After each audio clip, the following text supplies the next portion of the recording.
Olá pessoal, sou Gilvan, canal Abelhas de Bioma Caatinga, falo de Petrolina, submédio de São Francisco, sertão pernambucano. Hoje estamos começando uma série sobre estudiosos das abelhas. Bom, mas antes de tudo eu gostaria que vocês se inscrevessem no canal CBH, que vocês encontram lá no YouTube. São Francisco é o canal do pessoal do Sema Fauna, é uma instituição dentro de outra instituição que é da Universidade Federal Vale de São Francisco, Campo de Ciências Agrárias, CCA, e eles fazem um trabalho belíssimo que é resgate de animais, somente em áreas de supressão, por exemplo, os canais do Vale de São Francisco que levam água para várias áreas do sertão. O outro canal é do seu Hélio Ribeiro. O seu Hélio Ribeiro é uma pessoa que é muito simples, mas ele tem um trabalho belíssimo, principalmente quem pensar em criar aves, ele tem muita experiência na criação das espécies, das africanizadas, tá bom?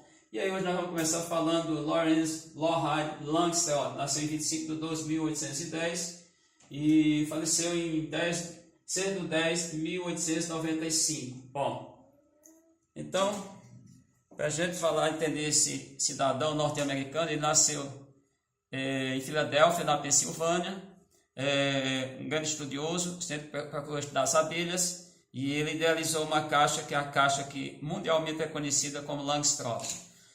Essa caixa ela foi idealizada para Apis mellifera linguistica. Então, ela não foi idealizada, são várias, são 12 no total. O que a gente tem no Brasil é uma mistura de bichos, que a gente não sabe nem a quantidade de espécies, chama-se políbrido, que resolveram chamar só de Apis mellifera, mas foram pelo menos inicialmente 6 espécies, inclusive essa que está ali, a Apis mellifera, e só na década de 1950 foi misturada com a Apis mellifera scutellata, que é uma espécie africana. Bom, o que tem de especial e por que essa caixa mudou o mundo? O Langstroth ele foi muito feliz ao pensar na caixa, observar na natureza. O que ele observou na natureza? Observou como era formado os favos de mel ou de cria, que o mesmo que é usado ora para o mel, pode ser para o pólen, pode ser para as crias. E aí ele pensou e ele mediu o espaço chamado espaço abelhas. Ele mediu também o tamanho das células, o material, o local onde as abelhas depositam os materiais que elas produzem, que elas pegam em campos. E aí ele fez uma caixa com um padrão mais ou menos, claro, tirando uma média, é isso, se você pegar, se tiver curiosidade, for pegar os documentos em inglês da época, que é a primeira metade do século XIX, nasceu, tendo visto que nasceu lá no ano de 1810, ele fez uma estimativa do que a abelha, qual era o tamanho da abelha em campos, nas suas colônias, seus ninhos, tá bom? Tanto que já havia, pessoal, a apicultura ela era antiga, a apicultura é de mais ou menos 9.000 anos, alguns registros, tá certo? Tanto que o termo colmeia não é um termo, vamos dizer, errado, mas é em desuso, porque vem de onde? Vem do grego, quer dizer como. É bem isso, bem antes de Cristo, quando o pessoal, numa estrutura feita de palha, criava as abelhas. Então, como que é? Eu não estou com a caixa aqui, a caixa Langstroth, mas ela revolucionou a caixa em si, mas o Langstroth, que foi ele quem fez, o objeto, ele não revoluciona nada, mas quem idealizou, ele revolucionou a apicultura, modernizou, quer dizer, vamos pensar assim, se hoje a gente tem uma apicultura comercial que rende cifras elevadíssimas para os criadores, ela revolucionou porque ele fez os quadros todos milimetricamente com o mesmo tamanho. A caixa tem um tamanho, não vou nem me estender, o tamanho da caixa, tamanho chamado ninho, tamanho chamado melgueira. No entanto, ele deixou o espaço abelha, o que é isso? Os quadros, chamado de quadros, com o tamanho ideal, tirando uma estimativa do que a abelha produz no campo, na natureza, e com espaço abelha. Por quê? Para as abelhas circular, elas poderem trabalhar. Mas o que é isso? Os quadros todos com o mesmo tamanho, o que é que isso facilitou? Facilitou a colheita do mel. Processo que a gente chama de centrifugação. O mel vem ao percolado, que as abelhas fecham quando termina de desumidificar, dá todo o processo, e ele no caso, aí vai para uma centrífuga, pode ser manual ou automática, e aí você vai retirar o mel. Então esses quadros têm sempre o mesmo tamanho, já pensando em ninho, para as crias, no caso, não diz crias. E pensando na melgueira também, porque isso facilita? Não pode errar, não pode, quem está construindo a caixa não pode ter mais nem menos, porque se fizer isso, nem vai dar certo nas melgueiras ou nas caixas, nos ninhos, nem vai dar certo na hora que for usar isso na centrifugação. Então, ele foi feliz nisso. Idealizou, são 10 quadros de ninhos, 10 quadros de melgueiras. Bom, mas o que isso facilitou? A questão do conforto térmico. As abelhas, elas são animais, os animais, eu costumo falar, simplificar para meus alunos, não prejudicar, não ficar num ponto no outro. Eu digo, olha gente, os animais, eles podem ser classificados em vários grupos, eles podem ser classificados em 2 grupos, todos os animais. Animais endotérmicos, que aí fica fácil, só tem 2 grupos de animais endotérmicos, aves e mamíferos, e animais ectotérmicos. O que é isso? Os ectotérmicos, todos os demais animais. Os endotérmicos, a temperatura, eles regulam a temperatura interna. E os ectotérmicos, não. A temperatura é regulada, interna que eu digo, do corpo do animal. É regulada pelo animal. Portanto, se você tem uma quantidade de animais, caso a abelha aqui dentro, elas que têm que regular todo o ambiente para manter o seu conforto. E aí, a Cauchy-Langstroth, ela faz isso. Ela permite que as abelhas circulem, que as abelhas mantenham essa temperatura. Lembrando que a temperatura interna em ninhos, ou colmeia, ou colônia, os nomes são, dizem a mesma coisa, não são iguais, mas vai a definição da mesma coisa. Elas fazem esse conforto, lembrando que a temperatura vai ser mantida em torno de 30 graus. Pode oscilar um pouquinho para baixo, para cima, haver queda de temperatura, elevação sim, depende do ambiente, mas não é bom, tem que ter muito cuidado com isso. Então a caixa Langstroth, ela é medida, ela foi medida, foi milimetricamente pensada, estudada, testada. Por isso revolucionou, se a gente pensar, a apicultura moderna. Como disse, a apicultura tem 9.000 anos. Então, o que acontece? Quando eu fiz essa caixa, aqui já mostra-se um defeito. A pessoa encomendou isso aqui a um marceneiro e ele errou. Por que ele errou? Porque eu já tinha visto isso aqui, o pessoal alimentando, inclusive, ápice, botando ali no alvado o bebedouro e passarinho. Isso aqui eu já vejo há muito tempo. E outros que o pessoal faz, tem os alimentadores, agora muitos são muito caros. Isso aqui é R$2, R$2,50, na verdade, isso aqui é R$1,50.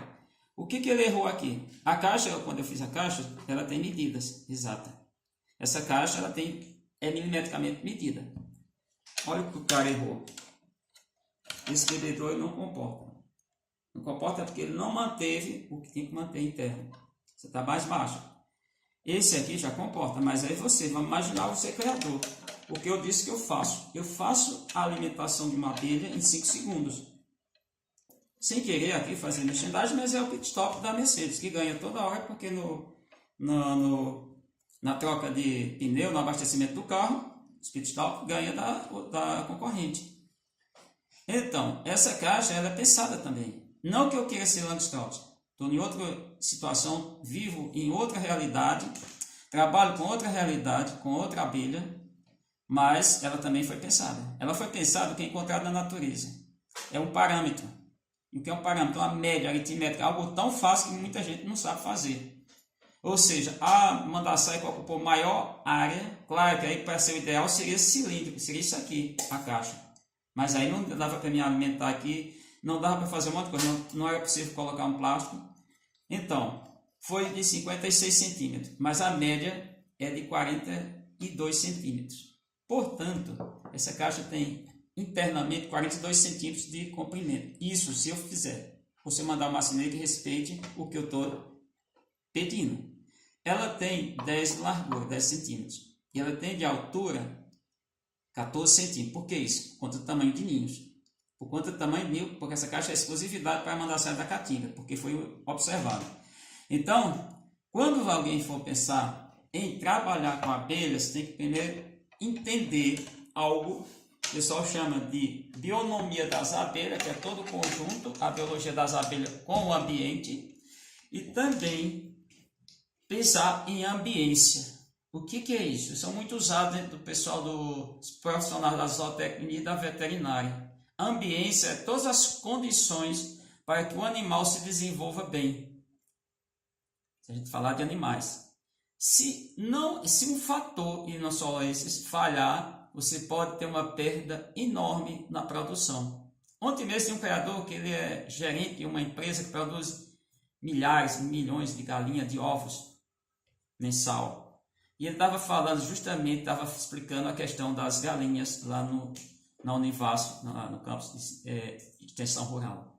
Então, essas caixas que eu pensei, eu já estou estudando uma para Monduri, mas ainda preciso adequar mais. Agora, a da Mandaçaia, ela pode até ser adequada, mas é uma caixa que eu tenho resultado. Só para a gente fechar o vídeo, para a gente fechar, a gente está se comentando, há muitos comentários, muita questão sobre o comércio, toda a manipulação de produtos meliponíneos. Quando falar produtos meliponíneos, é tudo referente às nossas abelhas. Então, do dia 16 de agosto de 2012 até ontem, com poucas colônias, o que eu obtive foi poucas, comprei pouquíssimas, e até com receio, sem saber de onde essas pessoas, algumas, o cara não faz a descrição de onde obteve, mas 172 foram comercializadas, que não, a gente não tem autorização ainda para comercializar. A doação foram de 62. A quantidade de abelhas, laboratório de abelhas do Colégio Estadual Rui Barbosa, são 8, todas bem. Todas bem, muito bem. A resposta é público para quem quiser ir visitar e ver. Muita gente já visitaram, curiosos, etc., alunos, técnicos da instituição, etc., pessoas que não sabiam nem o que era abelha. E a quantidade que eu tenho hoje, claro, com as multiplicações recentes, de um mês para cá, um mês e 10 dias, menos do que isso, 35, 37 dias, totaliza 82 colônias. Então, como é que eu consegui isso? Por exemplo, numa colônia que eu tenho ali, foi a primeira, 16 de agosto de 2012, e eu já consegui esse ano 9. O objetivo é chegar a 15. Claro que é usando determinadas técnicas. E todas as que eu obtive delas são fortes. Todas. Absolutamente todas. Eu não tenho perda de abelhas. Então, eu acho que quando você pensar em fazer uma atividade, procure entender o que é que você está trabalhando e como você vai trabalhar.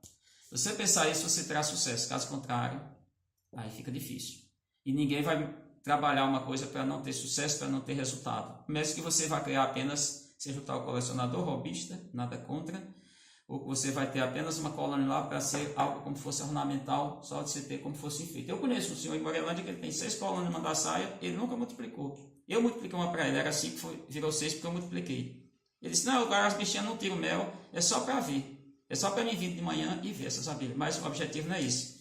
A gente tem objetivos maiores, objetivos de conservação e etc. Então é isso. A gente está iniciando essa série, vou falar de outros grandes estudiosos das abelhas. Ok? Ao longo dessa série, exclusivamente falando dos estudiosos de abelhas, no caso, ou especificamente ao gênero Apis. No caso, o senhor Lorenz Loheim Landstraut.